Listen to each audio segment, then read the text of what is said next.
You see AI doing just incredible things every single day. But what's going on behind the scenes?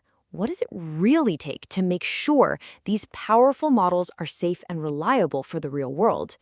Well, today, we're diving deep into that unseen world of LLM evaluation, the art and science of taming AI. I mean, crazy pants. That's how one AI developer advocate puts it. And honestly, it just perfectly captures the messy, creative, and super high stakes process that pretty much every company building with AI is wrestling with right now. So, what is this production problem anyway?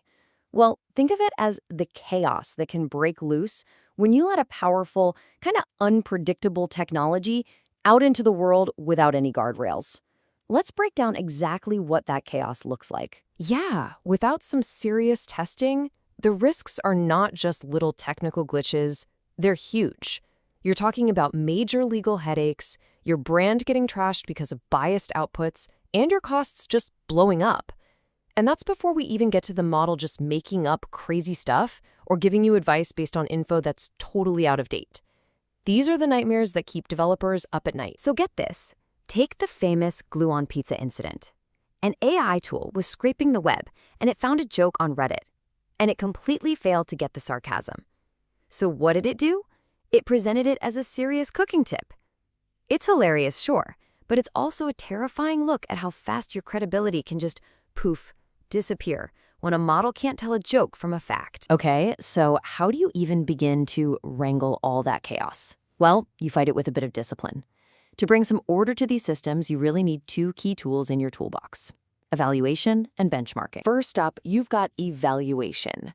The best way to think about this is like taking your AI for a full head-to-toe physical. You're not just looking at one part, you're checking everything to see how the whole system works together as one. And then you've got benchmarking. Now, if evaluation is that full physical, benchmarking is more like a standardized test. It's a specific controlled exam where you give a bunch of different models the exact same questions just to see which one does better. It's all about comparing apples to apples. All right, so let's put these side by side because this is super important. Evaluation is the big picture checkup. It's asking, is this whole system healthy, safe, and actually good? Benchmarking, on the other hand, is that narrow, specific race. It just wants to know, on this one task, which model is better or faster. You absolutely need both to build something you can trust in the real world. To really get how these tests all fit together, we need a simple way to think about it. And for that, we're going to use a pyramid. And just like any pyramid, you have to start with a solid foundation. For us, that foundation is performance. Now, here's our evaluation pyramid. And you have to think about this as something you build from the bottom up.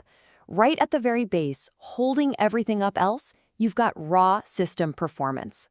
Once that is rock solid, you can build the next layer on top, making sure the model's answers are accurate and formatted correctly. And only then, once all that is in place, can you get to the very peak, the really tricky tests for safety and bias. So why is performance the absolute base of our pyramid? Well, this quote just nails it, and it's not shy about it. You could have the smartest, most brilliant AI in the entire world, but if it's too slow or too expensive to run, who cares? It's useless. You're kind of screwed from the very beginning. And look, performance at scale is no joke. We're not talking about one person getting a quick answer. Imagine thousands, maybe tens of thousands of people hitting your app all at once.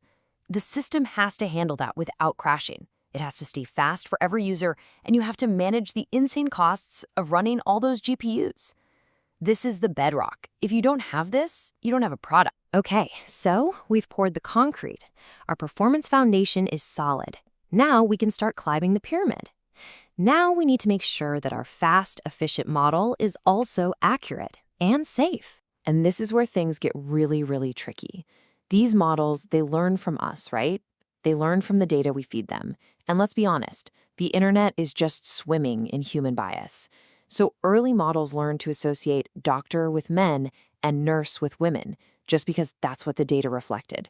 If you don't test for the stuff specifically, your AI doesn't just reflect our biases, it screams them. And now there's this other really weird, almost sci-fi problem popping up. It's called model autophagy. It literally means the model is eating itself. See, new AI models are being trained on data that was created by older AI models.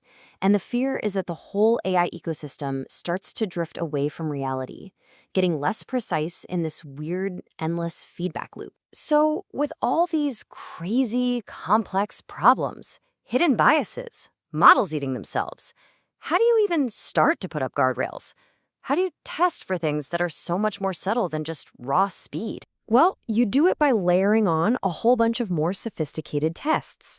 We use these big academic benchmarks like MLU, think of it like a giant Trivial Pursuit game for AI, to check for factual accuracy. We build safety guardrails to physically block harmful stuff. We check that the formatting is right, like does it actually produce valid JSON so other programs can understand it. And most importantly, you have to design custom tests that are laser-focused on what your specific product needs to do. So, we've built our pyramid. We've tested every single layer. Our product is ready for the world. But this brings us to the final, and maybe the most important rule of AI evaluation. The test is never, ever over. This is a really fundamental shift in thinking. Evaluation is not a one-time checkbox you tick off before you launch. It is a continuous operational process that becomes a living, breathing part of the AI system itself. You know, the best analogy really comes from modern software engineering. It's like a CI/CD pipeline, but for AI. Think about it like an automated quality inspector on an assembly line that never, ever stops running. It's a continuous loop of testing and improving that's designed to catch new problems the second they show up in the real world. Which leaves us with this one final kind of mind-bending question. If a production AI needs this constant cycle of testing and reinvention, can we ever really consider it finished? As these systems get woven deeper and deeper into our lives, the answer to that question is going to define our future with them. Thanks for joining this explainer.